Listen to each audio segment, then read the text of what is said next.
Good morning, everyone. Today I would like to talk to you about an emergency car kit.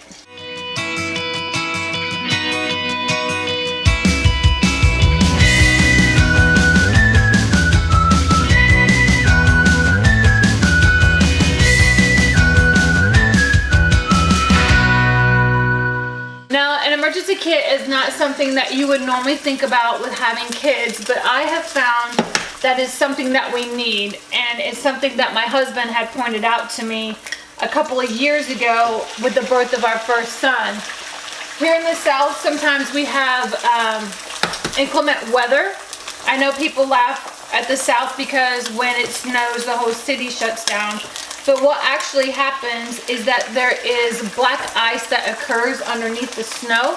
We end up with invisible ice that you can't see, and accidents start happening and cars start backing up on the road.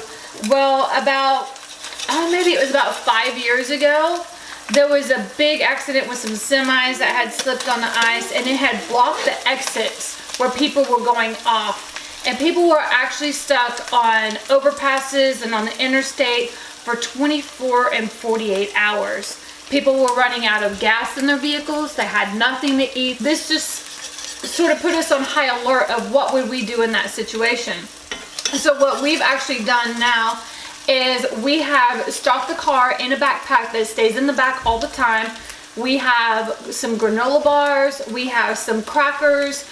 We have some water that's ready to drink. It's in BPA safe bottles, so we're good to go. We just try to find a few different non-perishables that would be good. Some other things that we put in there is a flashlight, some extra batteries, because you never know what's going to happen or if you're going to be stranded at night or in the daytime.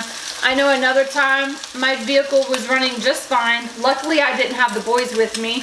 And the antifreeze just started leaking right out of my truck. I was at a red light, started to pull onto the interstate, and my truck just quit. I just had enough momentum to get my vehicle on the side of the road. I called my husband, I called my father-in-law, and they were able to help me. But this was in the summertime. It's in the extreme heat because it gets 100% humidity down here. It can be 100 degrees, and that's hot, especially for kids to have to be out there waiting for a tow truck or something. I would just encourage you guys to come up with something that would work for you and where you are. I know each state's going to be different for your needs, and to come up with some kind of an emergency kit that you can throw in a small bag or a small box in the bag that will help you and your family. Again, anything could happen. It could be a flat tire, which has happened to us before on vacation. Not something that we really want to think about, but something that we should as parents. I'm going to put a link and a couple of lists of some things down below that we put in our backpack. Feel free to check those out, and I will see you again tomorrow. Bye.